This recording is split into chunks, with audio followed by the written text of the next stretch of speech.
Siempre fui la mujer que llegaba temprano, al mercado, a la iglesia, a la casa de mis hijos. Llegaba antes de que me necesitaran, antes de que me llamaran, antes de que se dieran cuenta de que yo ya estaba allí. Eso creía yo, que estar presente era suficiente, que ser útil era suficiente, que callar era suficiente. Me llamo Consuelo, tengo 62 años, y lo que voy a contarles esta noche no se lo he contado a nadie, ni a mi comadre Rufina, que sabe todos mis secretos, ni al padre Agustín, que escucha mis confesiones desde hace 20 años. Esto se lo cuento a ustedes, porque necesito que alguien sepa lo que pasó.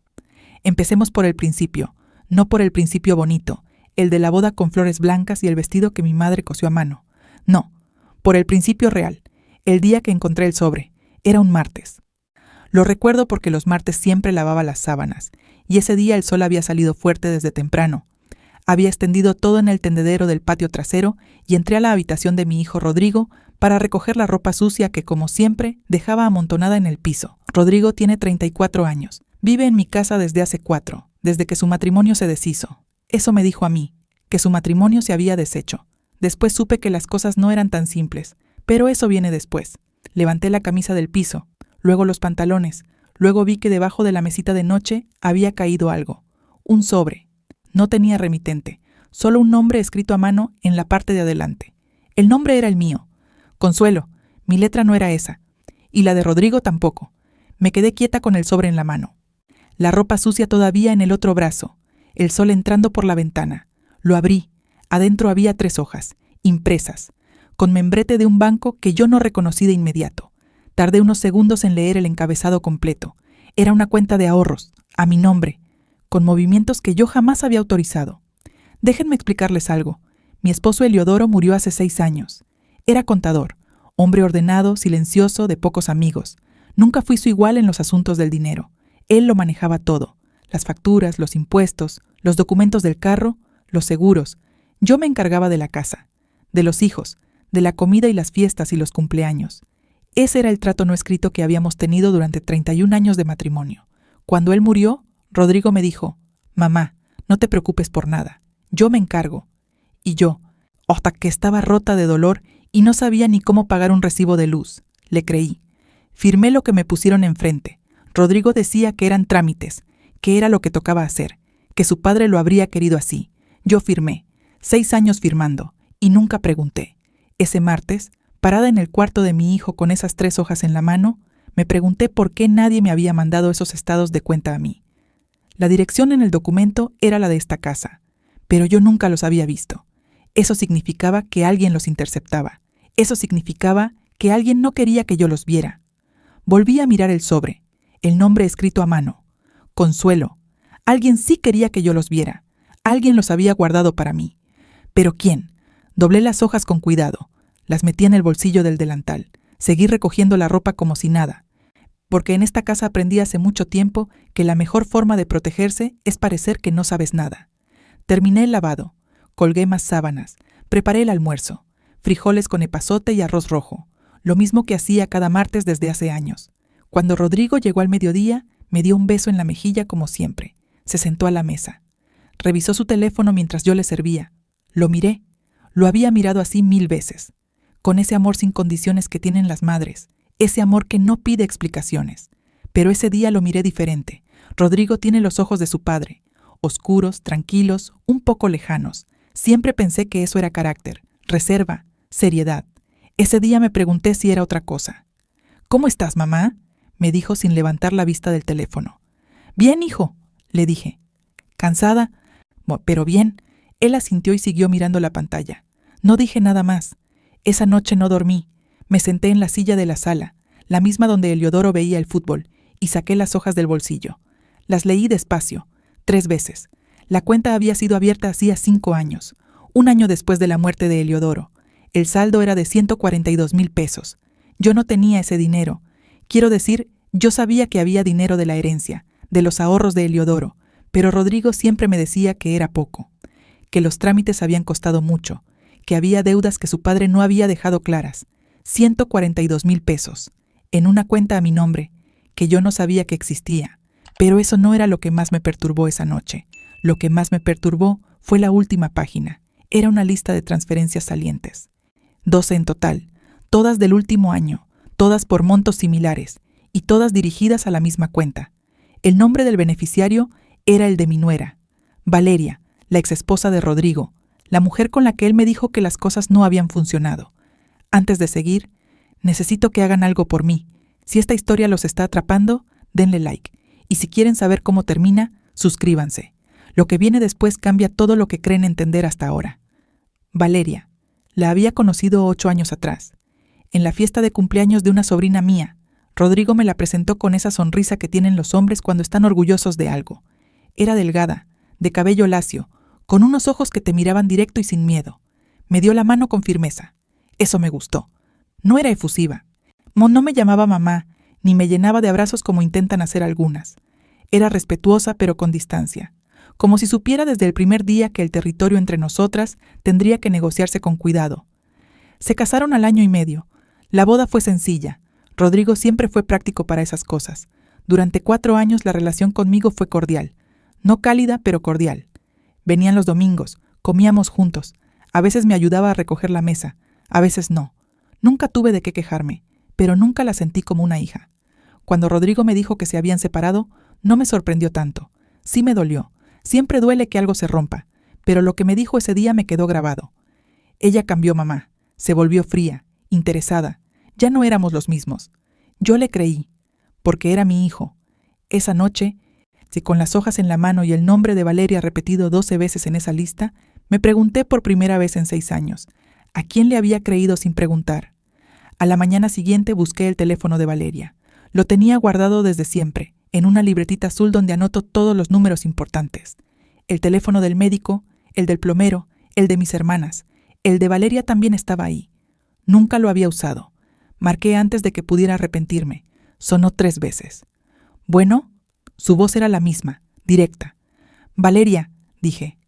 Soy Consuelo, la mamá de Rodrigo. Silencio. No un silencio vacío. Un silencio cargado. Señora Consuelo, dijo despacio. ¿Cuánto tiempo? Necesito hablar contigo, le dije. En persona, pronto. Otro silencio. ¿Rodrigo sabe que me está llamando? No, dije. Ney, no debe saberlo. Escuché que respiraba. Está bien, dijo al fin. Dígame cuándo. Quedamos para el jueves. Un café cerca del mercado, lejos del rumbo donde vivo, donde nadie me conociera. Esos 2 días fueron los más largos de mi vida. Seguí con mi rutina. Lavé, cociné, vi a mis vecinas, fui a la farmacia. Sonreí cuando tocaba sonreír, pero por dentro estaba calculando. Eso también me lo enseñó esta vida. A calcular en silencio, a no mostrar las cartas antes de tiempo. El miércoles en la noche, Rodrigo llegó con una mujer. No me había avisado. La presentó como una amiga, Giovanna, rubia con ropa cara, con una sonrisa que no llegaba a los ojos. Me pidieron cenar. Puse otro plato. Serví sin decir nada. Mientras cenaban, Rodrigo le contaba a Giovanna cosas de esta casa, de cómo había crecido aquí, de los cuartos, del jardín. Como si estuviera mostrándole una propiedad. Así lo sentí, como si me estuviera mostrando a mí. Esa noche no dije nada, pero guardé ese momento en algún lugar adentro donde guardo las cosas que todavía no entiendo, pero que sé que van a importar. El jueves llegué al café 15 minutos antes. Pedí un agua. Me senté de espaldas a la pared, como me enseñó mi madre, para ver quién entra sin que te vean la cara primero. Valeria llegó puntual. Se veía diferente, más delgada que antes, con ojeras que el maquillaje no cubría del todo. Se sentó frente a mí. Me miró, y antes de que yo pudiera sacar el sobre, antes de que pudiera decir una sola palabra, ella puso las manos sobre la mesa y me dijo: «Señora Consuelo, me alegra que me haya llamado». Hizo una pausa. Porque yo llevo 1 año tratando de encontrar la manera de hablar con usted. El café a mi alrededor siguió con su ruido normal. Tazas, conversaciones, la televisión en una esquina. Pero yo sentí que el suelo se movía. ¿Por qué?, le pregunté. Valeria abrió su bolsa. Sacó un folder. Lo puso sobre la mesa entre las dos. «Porque lo que Rodrigo le está haciendo a usted», dijo en voz baja, «es exactamente lo mismo que me hizo a mí». Puse la mano sobre el folder. Antes de abrirlo, la miré a los ojos, y supe que lo que había adentro iba a cambiar todo. Abrí el folder. La primera hoja era una carta, escrita a mano, con letra apretada y ordenada. La reconocí de inmediato. Era la letra de Eliodoro. Mi esposo. El hombre que llevaba 6 años muerto. Las manos me temblaron. No pude evitarlo. «¿Dónde conseguiste esto?», le pregunté a Valeria. «En la casa de Rodrigo», dijo. Antes de que me corriera, encontré una caja debajo del closet. Guardé todo lo que pude antes de irme.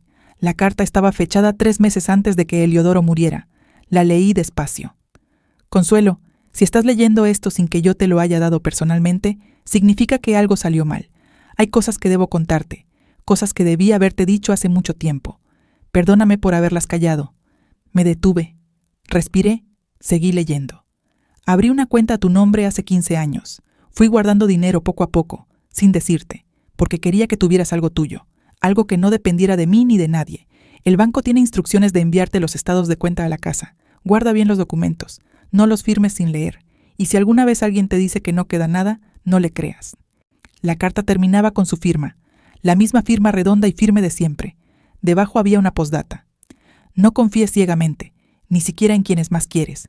Levanté la vista hacia Valeria. Ella me miraba sin decir nada, esperando. ¿Cuánto tiempo llevas con esto?, le pregunté. 2 años, dijo. Desde que encontré la caja. Primero no supe qué hacer. Pensé que me equivocaba, que estaba interpretando mal. Hizo una pausa. Pero luego empecé a ver los números. Valeria era administradora de empresas.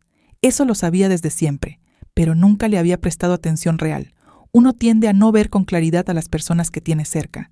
Ese jueves, en ese café ruidoso, Valeria me explicó con paciencia y con palabras sencillas lo que había encontrado. Rodrigo tenía acceso a mi cuenta. No sé exactamente cuándo lo consiguió ni cómo, pero Valeria había rastreado los movimientos con los estados de cuenta que guardó antes de irse. Durante 4 años, Rodrigo había sacado dinero de mi cuenta en cantidades pequeñas, lo suficientemente pequeñas para no levantar sospechas. Nunca más de 8,000 pesos en un solo movimiento, siempre con justificaciones que yo jamás había pedido, porque jamás había sabido que la cuenta existía. ¿Y las transferencias a tu nombre?, le pregunté. Las vi en el estado de cuenta, 12 transferencias en el último año. Valeria asintió lentamente. Eso fue cuando me di cuenta de lo que estaba haciendo, dijo. Empezó a transferirme dinero sin que yo se lo pidiera, depósitos que llegaban de repente. Yo le preguntaba de dónde venían y me decía que eran comisiones de trabajo, bonos, cosas así. Me miró directo. Señora Consuelo, yo no sabía que ese dinero era suyo. Se lo juro. La miré a los ojos. Le creí. No porque fuera ingenua, sino porque el miedo que vi en su cara no era el miedo de alguien que esconde algo. Era el miedo de alguien que cargó demasiado tiempo con algo que no era suyo. ¿Por qué te mandaba ese dinero?, pregunté. Valeria bajó la mirada. Porque yo había encontrado la caja, dijo. Y él lo sabía. Me vio con uno de los papeles. Nunca me dijo nada directamente, pero empezó a depositarme dinero, como si quisiera comprar mi silencio sin tener que pedirlo. Cerré los ojos un momento. Eliodoro siempre decía que los actos más cobardes son los que no se nombran. Si esta historia les está llegando al alma, suscríbanse. Y déjenme en los comentarios desde dónde me acompañan esta noche. Quiero saber que no estoy hablando sola. No, salí del café con el folder bajo el brazo. Caminé 3 cuadras sin rumbo fijo. El sol de la tarde pegaba fuerte y yo no sentía nada. Ni calor ni frío. Solo un zumbido extraño en los oídos, como cuando el mundo se reorganiza y todavía no terminas de entender la nueva forma que está tomando. Me senté en una banca de la plaza. Saqué la carta de Eliodoro del folder. La leí otra vez. No confíes ciegamente, ni siquiera en quienes más quieres. Pensé en todos los documentos que había firmado en los últimos 6 años. Pensé en la cara tranquila de Rodrigo, explicándome que eran trámites normales. Pensé en cuántas veces le había dicho, lo que tú digas, hijo, porque me daba vergüenza preguntar lo que no entendía. La vergüenza, eso es lo que usan. Saben que tienes vergüenza de no saber. Saben que prefieres callar a quedar como tonta. Y usan eso. Lo usó conmigo durante 6 años. Esa noche, cuando Rodrigo llegó a cenar, lo observé diferente. Ya no buscaba al niño que había cargado. Ya no buscaba al hombre en quien había confiado. Lo observaba como lo que era ahora, alguien que me había estado robando. No solo dinero, años, decisiones, la posibilidad de haber elegido. ¿Estás bien, mamá?, me preguntó. Te noto callada. Estoy bien, le dije. Solo cansada. Él asintió y sirvió más frijoles en su plato. Así de sencillo, así de tranquilo. Eso fue lo que me heló. Que él pudiera sentarse en mi mesa, comer mi comida, mirarme a los ojos y no sentir nada. Que yo hubiera vivido 6 años debajo del mismo techo que esa tranquilidad y no hubiera visto lo que había adentro. Los siguientes días los usé con cuidado. Llamé a una prima lejana que trabajaba en un despacho jurídico. No le conté todo. Solo le pregunté, como si fuera algo hipotético, qué pasaba cuando alguien manejaba cuentas ajenas sin autorización. Me explicó lo básico. Luego fui al banco, sola, sin decirle a nadie. Me presenté en ventanilla con mi identificación y pedí hablar con alguien del área de cuentas. Me hicieron esperar 40 minutos. No me moví. El ejecutivo que me atendió era joven, con corbata floja y cara de quien lleva muchas horas trabajando. Le expliqué que quería revisar los movimientos de mi cuenta, que no había estado recibiendo mis estados de cuenta, que quería saber quién más tenía acceso. Me miró con esa mezcla de cortesía y sospecha que tienen los empleados de banco cuando no saben bien qué tanto sabe el cliente. ¿Tiene el número de cuenta, señora? Lo tenía. Lo había copiado del estado de cuenta que encontré en el cuarto de Rodrigo. El ejecutivo tecleó. Esperó. Tecleó más. Hubo un momento en que frunció levemente el ceño. Solo un momento. Muy breve. Pero yo lo vi. ¿Hay algo mal? Pregunté. No, señora. Solo verificando. Siguió tecleando. Aquí aparece un cofirmante autorizado en la cuenta desde hace 5 años. ¿Quién? Me mostró la pantalla con discreción. El nombre era el de Rodrigo. ¿Yo autoricé eso? Pregunté. El ejecutivo revisó los documentos escaneados. Aquí aparece una firma, señora, firmada por usted. Me mostró el documento. Era mi firma, pero yo no recordaba haberlo firmado. Eso no era lo más grave. Lo más grave vino después. El ejecutivo siguió revisando y encontró algo que ni él esperaba. Señora, hay una segunda cuenta vinculada a su nombre. ¿Cómo? Una cuenta de inversión. Fue abierta hace 3 años. Volvió a mirar la pantalla. También tiene cofirmante. ¿Rodrigo también? Negó con la cabeza. No, este cofirmante es diferente. Me dio la vuelta a la pantalla. El nombre que aparecía no era el de mi hijo. Era un nombre que yo nunca había escuchado. Salí del banco con más preguntas que respuestas. Eso me lo había enseñado mi madre sin querer. Que la verdad casi nunca llega completa. Llega en pedazos y tienes que armarlo tú sola, en silencio, sin que nadie vea que lo estás haciendo. Esa noche no pude comer. Preparé la cena de Rodrigo. Lo vi sentarse. Lo vi comer. Lo vi revisar su teléfono y reírse de algo en la pantalla. Le pregunté sin levantar la voz, sin cambiar el tono. ¿Cómo se llama tu nuevo amigo? No, el que te ayuda con los negocios. Rodrigo levantó la vista. Solo un segundo. Muy rápido. ¿Qué amigo, mamá? Uno que mencionaste hace tiempo, dije. No recuerdo el nombre. Me miró unos 3 segundos, calculando. No sé de quién hablas, dijo, y volvió al teléfono. Pero ese segundo de duda ya me había dicho suficiente. Esa noche esperé a que Rodrigo durmiera. Entré a la sala. Busqué en el cajón donde él guardaba papeles que decía que eran del trabajo. Siempre estuvo cerrado con llave. Nunca había intentado abrirlo. Esa noche lo intenté. La llave del cajón de la cocina, la que usábamos para la caja de herramientas de Heliodoro, entraba en muchos candados de esa marca. Era una broma que mi esposo hacía siempre. Entró. El cajón estaba lleno de sobres, recibos, notas a mano. No tuve tiempo de revisarlo todo. Tomé lo que pude. 4 sobres. Los metí en mi bata. Volví a cerrar el cajón. Volví a mi cuarto. Me senté en la cama con la lámpara de noche y fui abriendo los sobres uno por uno. El primero era de una empresa que no reconocí. El segundo era una factura de algo. El tercero tenía solo una hoja con números escritos a mano. Sumas, restas, como una contabilidad rápida e informal. El cuarto sobre era diferente. Tenía dentro una fotografía. La saqué. Me costó un momento entender lo que estaba viendo. Éramos Rodrigo y yo en esa foto, en el jardín de esta casa. La foto estaba tomada desde afuera, a través de la reja. Estábamos de espaldas, hablando, sin saber que alguien nos fotografiaba. Al reverso de la foto había una fecha. Era del mes pasado. Y abajo de la fecha, escrita con marcador negro, una frase corta. Ya sabe demasiado. El corazón me dio un vuelco. ¿Hablaban de mí o de Rodrigo? Escuché un ruido en el pasillo. Pasos. Me levanté despacio. Metí los sobres bajo el colchón. Apagué la lámpara. La puerta de mi cuarto se abrió. Rodrigo estaba parado en el umbral. Con la luz del pasillo detrás, no podía verle bien la cara. ¿Qué haces despierta, mamá?, dijo. Su voz era normal, tranquila. Pero yo sentí algo diferente en ella esta vez. Algo que no había sentido antes. No podía dormir, le dije. La rodilla. Él no se movió del umbral. 5 segundos. 10. Descansa, dijo al fin. Mañana tienes que ir al médico, ¿no? Sí, dije. Cerró la puerta. Escuché sus pasos alejarse. Me quedé sentada en la oscuridad con la fotografía todavía en la mano, y me di cuenta de algo que hasta ese momento no había considerado, que quizás yo no era la única que estaba investigando en esta casa. Quizás Rodrigo también, y quizás él ya sabía que yo había empezado a mover piezas. No dormí esa noche. Me quedé quieta en la cama con los ojos abiertos, escuchando la casa, los crujidos del techo, el ventilador del cuarto de Rodrigo, el perro del vecino que ladraba a veces sin razón. Pensé en la fotografía. Ya sabe demasiado. Esa frase podía significar muchas cosas. Podía referirse a mí. Podía referirse a Rodrigo. Podía ser una advertencia de ese nombre desconocido que apareció en el banco, ese cofirmante que yo no reconocía. Lo que sí entendía era esto. Había más personas involucradas. Rodrigo no actuaba solo. Y yo estaba viviendo bajo el mismo techo que todo eso sin saber exactamente qué tan profundo llegaba el hoyo. Cuando amaneció, me levanté antes que él. Como siempre, preparé café. Puse agua a calentar. Saqué los sobres de debajo del colchón y los guardé en mi bolsa de mano, la negra de vinil que uso para el mercado, la que nadie revisa porque parece la bolsa más aburrida del mundo. Rodrigo bajó a las 7 con cara de haber dormido bien. Eso también me dijo algo. Quien duerme bien no está asustado, o está tan acostumbrado a vivir con mentiras que ya ni las siente. Llamé a Valeria desde la calle, caminando hacia la parada del autobús. Le conté lo del banco, le conté lo del cajón, le conté la fotografía. Silencio del otro lado. Señora Consuelo, dijo despacio, tengo que contarle algo que no le dije el jueves. Dime. El nombre que le apareció en el banco, el cofirmante de la cuenta de inversión. ¿Lo conoces? Sí, dijo.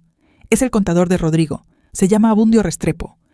Llevan trabajando juntos desde antes de que Rodrigo y yo nos casáramos. Yo nunca le tuve confianza. Rodrigo siempre me decía que era exagerada. Me detuve en la banqueta. ¿Qué sabes de él?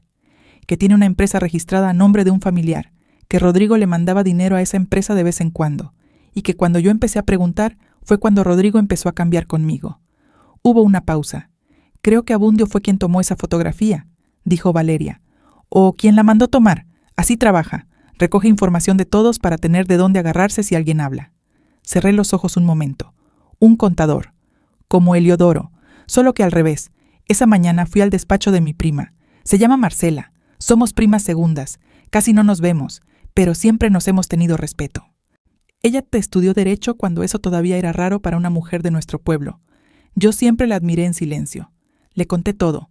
No a medias. Todo. La carta de Heliodoro. Los estados de cuenta. El banco. El cajón. La fotografía. El nombre de Abundio Restrepo. Marcela me escuchó sin interrumpir. Tomaba notas en un cuaderno amarillo con una pluma de tinta negra. Cuando terminé, se recostó en su silla y me miró con esa mirada que tienen los abogados cuando ya calcularon todo pero todavía no te dicen el resultado. Consuelo, dijo, lo que describes tiene nombre jurídico. Se llama administración fraudulenta de bienes. Y si hay firmas tuyas en documentos que no recuerdas haber firmado, puede haber falsificación. ¿Es grave? Puede ser muy grave, dijo. Pero necesitamos pruebas ordenadas, no sobres sueltos, documentos, estados de cuenta, movimientos rastreables. Tengo el folder que me dio Valeria. ¿Ella declarará? Lo pensé. Creo que sí, dije. Está asustada, pero creo que sí. Marcela asintió. Bien, pero hay algo más importante ahorita mismo. ¿Qué? Me miró directo. Mientras Rodrigo esté en esa casa, tú estás en desventaja. Él puede mover papeles, hablar con el banco, cubrir rastros. Cada día que pasa es un día que él puede usar. Entendí lo que me estaba diciendo. ¿Cuánto tiempo necesitas? Le pregunté. Dame una semana para revisar todo lo que tienes y hacer las consultas correctas. Tengo que aguantar una semana sin que él sospeche nada. ¿Puedes? Pensé en 31 años de matrimonio callando cosas que dolían. Sí, dije. Puedo. Si el nombre de tu país tiene una E, suscríbete. Y cuéntame desde dónde me acompañas. A nuestra edad, una comunidad también es una forma de fuerza. Regresé a la casa hasta mediodía. Preparé la comida. Limpié la cocina. Puse a remojar ropa. Todo igual que siempre. Esa tarde llegó Giovanna otra vez, la amiga de Rodrigo. Esta vez sin avisar, igual que la primera. Rodrigo la recibió en la sala. Hablaban en voz baja. Cuando yo entré con agua y vasos, los dos se callaron al mismo tiempo. Eso no lo hacen las personas que hablan de cosas sin importancia. Mamá, Giovanna va a quedarse a cenar, dijo Rodrigo con una sonrisa que era demasiado normal. Claro, dije yo, con gusto. Serví la cena. Me senté con ellos. Escuché. Giovanna hablaba mucho, de viajes, de restaurantes, de una amiga que se había casado en el extranjero. Hablaba como alguien que está llenando el silencio a propósito. Pero en un momento, cuando creía que yo no escuchaba porque estaba sirviendo más arroz, le dijo algo a Rodrigo en voz baja. Solo alcancé a escuchar 3 palabras. Y antes del viernes, Rodrigo le lanzó una mirada rápida. Luego me miró a mí. Yo estaba de espaldas. Fingí no haber oído nada. Pero esas 3 palabras se me quedaron clavadas toda la noche. Antes del viernes. Hoy era lunes. Tenían 4 días para hacer algo. Yo tenía 4 días para adelantarme. Al día siguiente llamé a Marcela temprano. Le conté lo de Giovanna y las 3 palabras. ¿Sabes quién es esa mujer?, me preguntó. No, solo sé que aparece seguido y que Rodrigo la presenta como amiga, pero actúa como si fuera socia. Investiga si tiene alguna relación con Abundio Restrepo. Nombre completo, si lo tienes. No lo tenía, solo el nombre que me había dado Valeria. Pero Valeria sí podía tener más. La llamé. Giovanna, repitió Valeria cuando le di la descripción. Pelo rubio, delgada, ropa cara. Habla rápido. Puede ser Giovanna Palomares.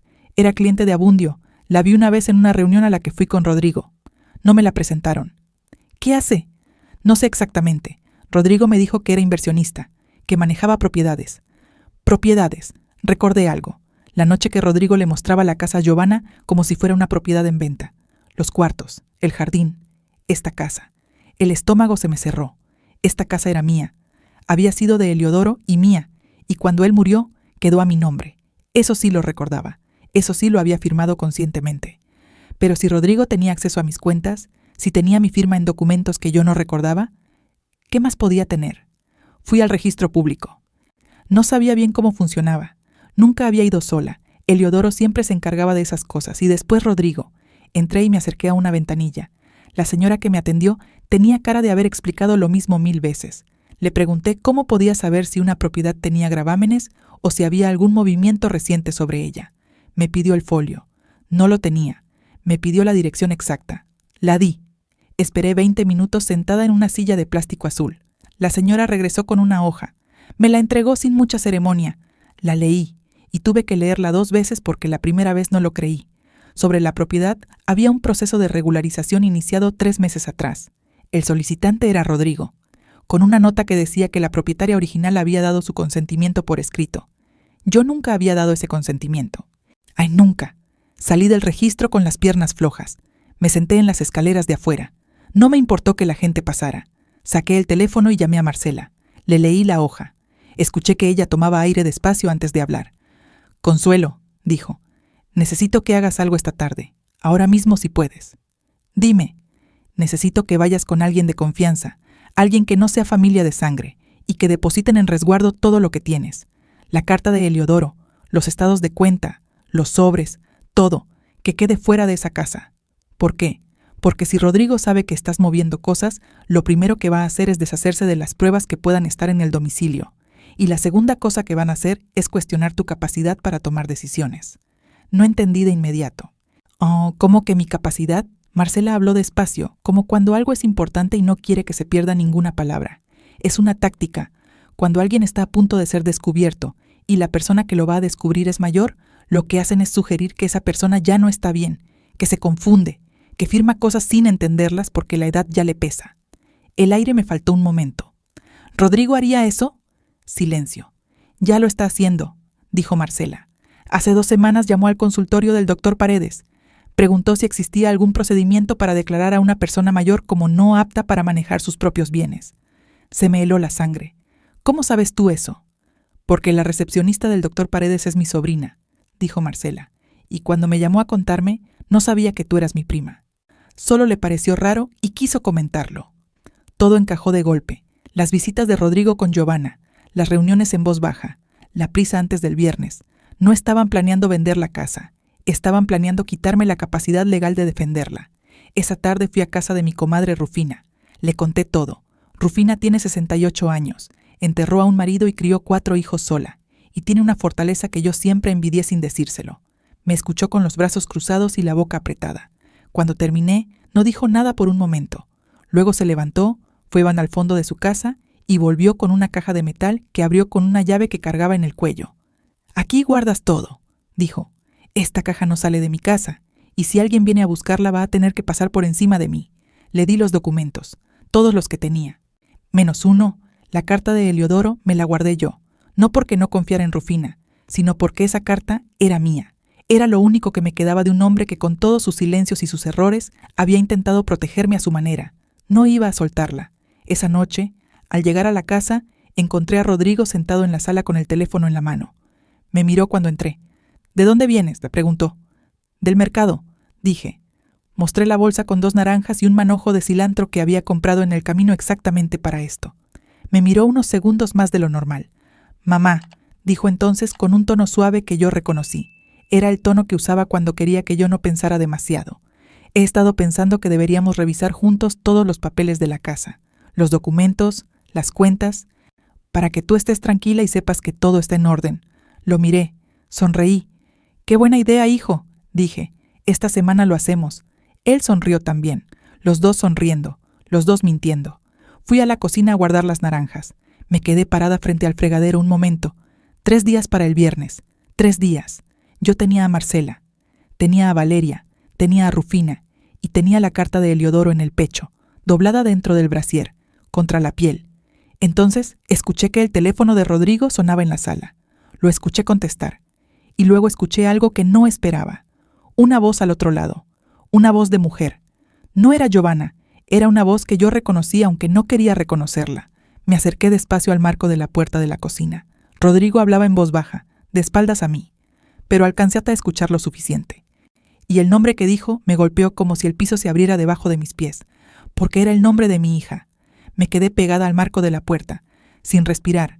Rodrigo seguía hablando en voz baja, con la espalda hacia mí, el teléfono pegado a la oreja. No podía escuchar todo. Solo fragmentos, palabras sueltas que llegaban y se iban como cuando sintonizas mal la radio. No es el momento. Ella no sabe nada todavía. El viernes ya está todo listo. Y luego Clara, sin ninguna duda. Tranquila, Esperanza. Yo me encargo. Esperanza, mi hija, la menor, la que vive en otra ciudad desde hace 8 años. La que llama cada domingo a las 6 de la tarde sin faltar. La que me manda fotos de mis nietos con caritas dibujadas encima. La que me dice siempre, «Mamá, tú eres lo más importante». Esperanza. Me alejé de la puerta sin hacer ruido. Fui a mi cuarto, cerré la puerta, me senté en la cama y por primera vez en todo ese tiempo lloré. No lloré por el dinero, no lloré por la casa, no lloré por los documentos ni por las firmas falsificadas ni por los 6 años de mentiras. Lloré porque era mi hija, porque uno puede prepararse para que un extraño te traicione. Puede prepararse para que un conocido te falle, pero no hay manera de prepararse para esto. No existe entrenamiento para esto. Esa noche no salí del cuarto. Le dije a Rodrigo que la rodilla me dolía mucho. Él me trajo un vaso de agua y una pastilla con una sonrisa que ahora me producía un efecto físico, algo entre náusea y mareo.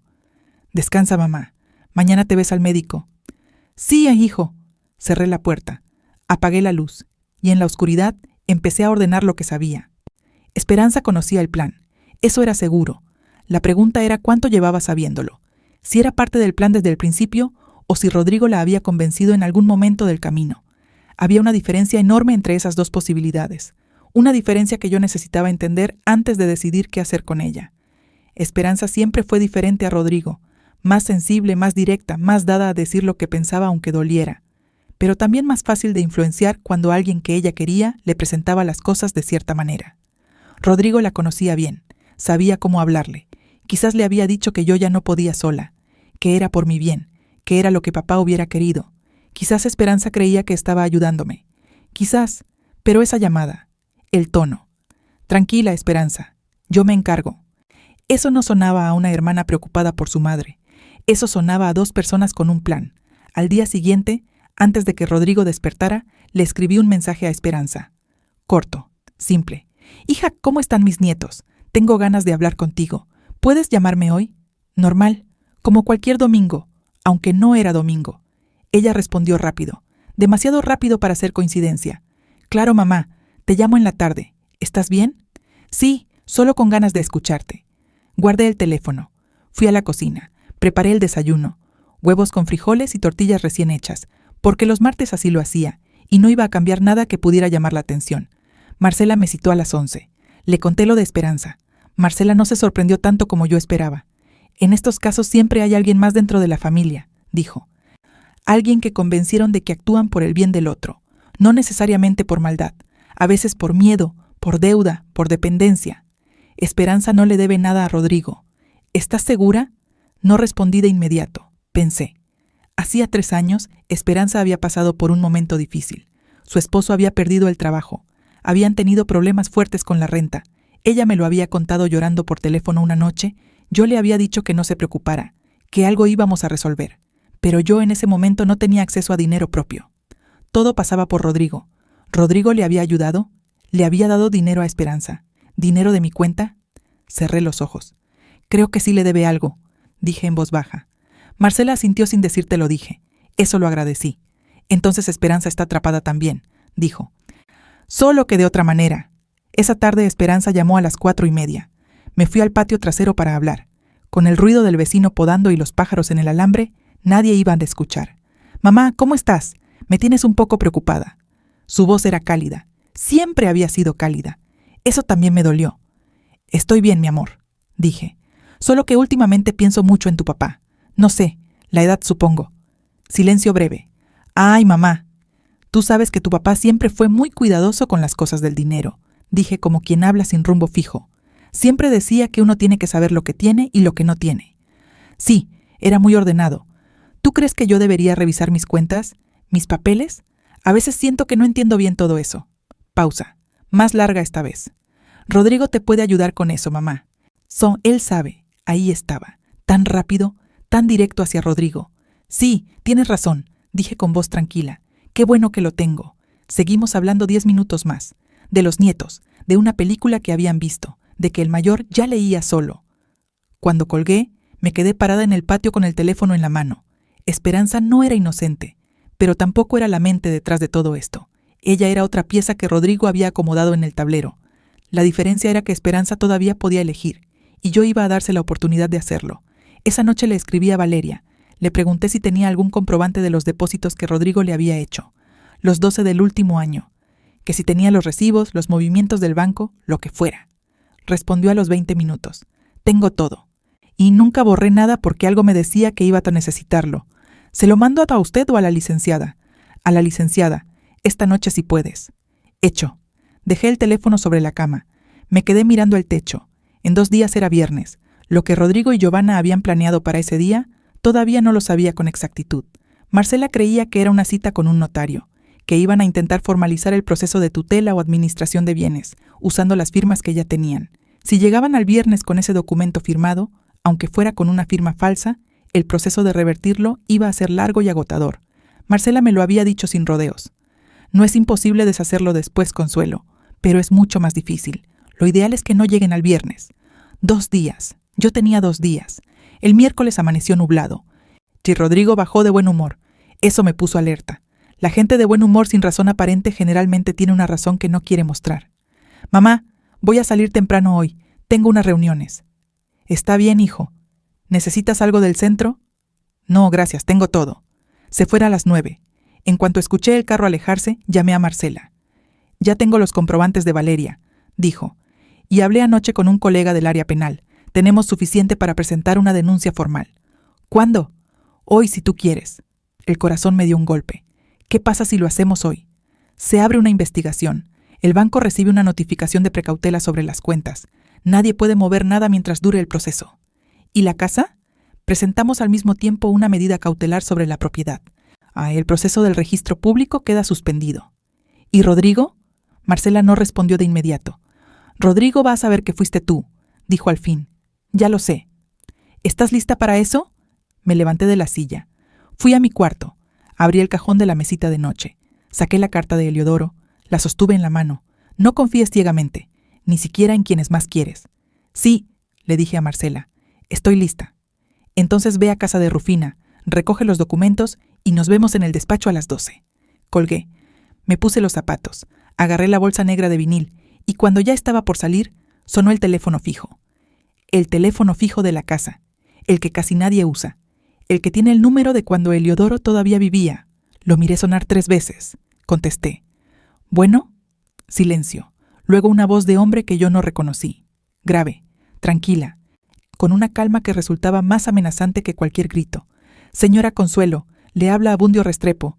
Se me heló la mano sobre el auricular. Le recomiendo que antes de tomar cualquier decisión hoy, piense bien en lo que está haciendo. Tiene usted personas que quiere mucho. Y las decisiones apresuradas a veces lastiman a quien uno menos quiere lastimar. Pausa. Que tenga buen día. Y colgó. Me quedé parada con el auricular en la mano y el tono de línea muerta resonando en el silencio de la cocina. Sabían que me estaba moviendo. Ya no tenía tiempo de pensar. Tenía que llegar a ese despacho antes de que ellos llegaran a mí. Colgué el teléfono, abrí la puerta y me encontré cara a cara con Esperanza, parada en el umbral con una maleta pequeña y los ojos rojos de haber llorado. Me miró. Que antes de que yo pudiera decir una sola palabra, ella habló primero. «Mamá», dijo con la voz rota, «necesito contarte algo, y sé que me vas a odiar, pero no puedo seguir callada».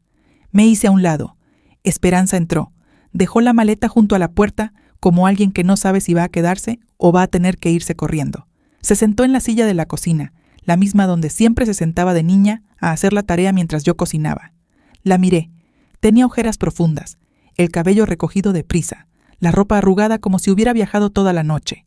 «¿Cuándo saliste?», le pregunté. «Anoche. Tomé el primer camión que había». Me senté frente a ella. No dije nada. Esperé.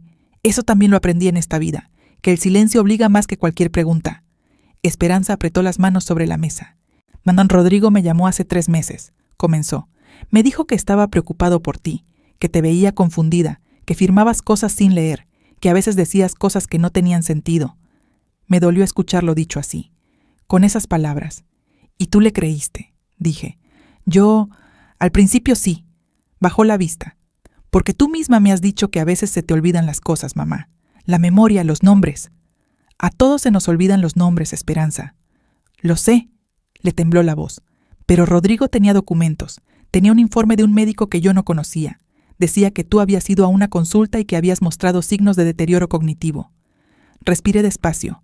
Un médico falso, o un informe alterado. Marcela me había advertido que algo así podía existir. «Nunca fui a esa consulta», dije. Esperanza cerró los ojos. «Ya lo sé, mamá. Ya lo sé». «¿Cuándo lo supiste?» «Hace 5 días». Abrió los ojos. Estaban brillantes. «Rodrigo me mandó unos documentos para que yo los firmara. Una carta de respaldo para el proceso legal. Me dijo que era para protegerte, que si tú no podías manejar tus bienes, era mejor que quedaran bajo tutela familiar». «¿Y firmaste?» Silencio. «Casi», dijo. Tenía la pluma en la mano. Y entonces vi algo en el encabezado del documento, un número de folio. No sé por qué lo busqué. Instinto, supongo. Lo busqué en internet. ¿Qué encontraste?» Que ese folio correspondía a un proceso que ya había sido iniciado, no por tutela, por transferencia de propiedad. Me miró. «De esta casa, mamá. La casa ya estaba en proceso de cambio de nombre». El aire entre las dos se quedó quieto. «Llamé a Rodrigo», siguió. «Le pregunté qué era ese folio. Se enredó. Entonces empezó a explicar cosas que no tenían sentido, y en algún momento del camino dijo algo que no debió decir». «¿Qué dijo?» Esperanza apretó los labios. Dijo: «No te preocupes, a ti te toca tu parte». El silencio que siguió fue diferente a todos los anteriores, más pesado, más definitivo. «A ti te toca tu parte». Así que no era solo la casa, era un reparto, un plan de varios pasos donde cada quien tenía asignado lo que iba a recibir, y Esperanza era parte del reparto sin haberlo pedido, quizás sin haberlo entendido del todo, pero parte al fin. «¿Firmaste algo?», le pregunté. «No», negó con la cabeza. Colgué, y esa noche no dormí, y al día siguiente tomé el camión. La miré largo tiempo, mi hija menor, la que aprendió a caminar agarrada de mi falda, la que lloraba con las películas tristes, la que me llamaba cada domingo sin falta. No era inocente del todo, pero tampoco era lo mismo que Rodrigo. Había una diferencia, y esa diferencia era que ella estaba aquí, sentada frente a mí, con los ojos rojos y las manos temblando. Rodrigo nunca hubiera hecho eso. Le conté todo, no le ahorré nada: la carta de su padre, el banco, el registro público, Abundio Restrepo, Giovanna, la llamada de esa mañana. Esperanza escuchó sin interrumpir. A veces cerraba los ojos, a veces tragaba saliva. Una vez se tapó la boca con la mano. Cuando terminé, se quedó callada un momento largo. «Papá lo sabía», dijo al fin. No era una pregunta. «Tu papá sabía que algo podía pasar», dije. «Por eso dejó la carta, por eso abrió la cuenta». «¿Por qué no te dijo en vida?», era la pregunta que yo también me había hecho. «Porque tu padre era un hombre que creyó hasta el final que los problemas se resuelven solos si uno no los nombra», dije. Eso fue su virtud y su defecto al mismo tiempo. Esperanza asintió despacio. «¿Qué vas a hacer?», me preguntó. «Lo que tenía que hacer cuando salí de esta casa esta mañana», dije. «Ir al despacho de Marcela y presentar la denuncia». «¿Hoy?». «Ahora mismo». Se paró. «Voy contigo». La miré. «Esperanza, esto tiene consecuencias. Para Rodrigo. Para ti también. si has firmado algo o si tu nombre aparece en algún documento. No firmé nada. ¿Estás segura? Segura. La estudié unos segundos. Entonces sí, ven conmigo. Pasamos primero por casa de Rufina. Rufina abrió la puerta, nos miró a las dos y sin preguntar nada fue por la caja de metal. Cuando vio a Esperanza, la miró de arriba abajo con esa mirada que tienen las mujeres que han visto demasiado. ¿Vienes a ayudar o a estorbar?, le preguntó directo. Esperanza no se ofendió. ¿A ayudar?, dijo. Rufina le pasó la caja. Entonces cárgala tú. En el despacho de Marcela estuvimos 3 horas. Marcela revisó todo con su colega del área penal, un hombre callado de lentes gruesos que hacía preguntas precisas y escribía sin parar. Esperanza declaró lo que sabía.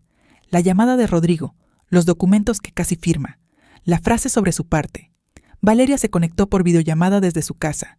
Declaró lo mismo que me había contado a mí, esta vez frente a un abogado y con sus documentos compartidos en pantalla. Yo entregué la carta de Eliodoro. Fue el momento más difícil. Poner esa carta sobre el escritorio de Marcela, verla tomarla con sus manos, y saber que a partir de ese momento ya no era solo mía, que se convertía en evidencia, en un documento legal, en una pieza de un expediente. Pero era lo correcto. Eliodoro la había escrito para protegerme. Eso era exactamente lo que estaba haciendo. A las 3 de la tarde, Marcela presentó la denuncia. Al mismo tiempo, su colega solicitó las medidas cautelares sobre las cuentas y sobre la propiedad. El banco recibió la notificación antes de las 4. El proceso del registro público quedó suspendido. Yo no estaba presente cuando pasó todo eso. Estaba sentada en la sala de espera del despacho con Esperanza, tomando un café de cartón que sabía a nada y mirando el piso de mosaico sin ver realmente nada. Esperanza tenía la mano sobre la mía. No decíamos nada. No hacía falta. Antes de continuar, necesito pedirles algo. Si esta historia les llegó, si sintieron algo mientras escuchaban, denle like a este video. Y si todavía no están suscritos, háganlo ahora. Hay muchas más historias como esta esperando ser contadas. Rodrigo llegó a la casa a las 6. Yo ya estaba ahí, sentada en la sala, en la silla de Eliodoro, con las manos juntas sobre el regazo. Escuché el carro, la llave en la cerradura, sus pasos en el corredor. Cuando entró a la sala y me vio, se detuvo. No sé qué vio en mi cara, pero algo vio, porque por primera vez en mucho tiempo, Rodrigo no sonrió. ¿Qué pasó?, dijo. Siéntate, hijo. No se sentó. ¿Qué pasó, mamá? Te dije que te sentaras. Algo en mi voz lo detuvo. Se sentó. Lo miré. Ese hijo mío, esos ojos oscuros de su padre, esa calma que yo había confundido durante años con madurez. Esta tarde presenté una denuncia, dije, por administración fraudulenta de bienes, por las cuentas a mi nombre que manejaste sin mi consentimiento, por los documentos con mi firma que yo no firmé, por el proceso de transferencia de la propiedad que iniciaste sin decirme. El color le cambió en la cara, lentamente, como cuando el sol se mete detrás de una nube grande. Mamá, empezó. No, lo corté, sin gritar, sin llorar. Esta vez no. Silencio. Abundio Restrepo también está incluido en la denuncia, dije. Y Giovanna Palomares, por si acaso. Los abogados verán qué corresponde a cada quien. Rodrigo se paró. Estás cometiendo un error enorme, dijo. La voz ya no era tranquila. Tenía un filo que yo nunca le había conocido. Estás destruyendo a tu propia familia por culpa de... ¿De qué?, le pregunté. Oh, ¿de querer saber lo que es mío? Te estaba protegiendo. Rodrigo. En serio, mamá, tú no entiendes cómo funcionan estas cosas. El dinero, los documentos, todo eso requiere a alguien que sepa. Rodrigo. Se calló. Encontré la carta de tu padre. El silencio que siguió fue diferente a todos los anteriores de esa conversación. Vi cómo algo se movía detrás de sus ojos. ¿Cuál carta? La que guardaste debajo del colchón en tu cuarto. La que alguien dejó en un sobre con mi nombre. Me levanté de la silla. La que tu padre escribió 3 meses antes de morir diciéndome que no confiara ciegamente. Ni siquiera en quienes más quiero. Rodrigo abrió la boca. La cerró. Él ya lo sabía, dije en voz baja. Tu propio padre ya sabía lo que ibas a hacer. Eso lo quebró, no de la manera que uno esperaría, no con lágrimas ni con disculpas. No, se quebró hacia adentro, de esa manera silenciosa que tienen las personas que han vivido tanto tiempo construyendo una versión falsa de sí mismas que ya no saben cómo existir sin ella. Se sentó otra vez, esta vez sin que yo se lo pidiera. ¿Dónde está Esperanza?, preguntó. En el cuarto de huéspedes. Llegó esta mañana. Algo cruzó su cara. ¿Entendió? ¿Ella? Sí. Rodrigo apoyó los codos en las rodillas y se quedó mirando el piso. Así estuvimos un tiempo que no supe calcular. La televisión del vecino se escuchaba a lo lejos. un programa de concursos con aplausos grabados. «¿Qué va a pasar ahora?», dijo al fin. «Eso depende de los abogados y los jueces», dije. «Ya no depende de mí». «¿Y con nosotros?». Lo miré. Mi hijo, 34 años, que aprendió a andar en esta misma sala, que se enfermó de varicela a los 6 y yo me quedé 3 noches sin dormir poniéndole compresas, que lloró en mi hombro cuando su primer amor lo dejó a los 16. Lo miré y traté de encontrar algo de todo eso todavía ahí. Sí estaba. Eso era lo más cruel de todo. Seguía siendo mi hijo. Y eso no iba a cambiar nunca. Pero algunas cosas, una vez rotas, no se reparan como si nada. Se pueden pegar, pueden quedar de pie, pero las grietas se quedan. «No lo sé todavía, Rodrigo», dije. «Esa es la verdad. Esa noche no cocinó nadie. Esperanza pidió algo por teléfono. Comimos los 3 en la cocina sin hablar casi nada. Rodrigo se fue a su cuarto temprano. Antes de subir, se detuvo en el marco de la puerta de la cocina. Me miró. «Mamá». «¿Qué?». No dijo nada por un momento. «El sobre», dijo al fin. «El que tenía la carta de papá. Ni no fui yo quien lo dejó en mi cuarto». Lo miré. «Lo sé», dije. Él asintió despacio y subió. Me quedé sola en la cocina. Esperanza se había ido a bañar. La casa estaba en ese silencio particular de las noches cuando todos están adentro pero nadie está junto. Me serví un vaso de agua. Me senté en mi silla de siempre. Y pensé en quién había dejado ese sobre. Alguien que tenía acceso a esta casa. Alguien que sabía lo que estaba pasando. Alguien que quería que yo lo supiera pero que no podía decírmelo directamente. Eliodoro llevaba 6 años muerto. Pero alguien había guardado esa carta durante 6 años. Alguien que no era Rodrigo. Levanté el teléfono. Le escribí a Valeria. «Una pregunta.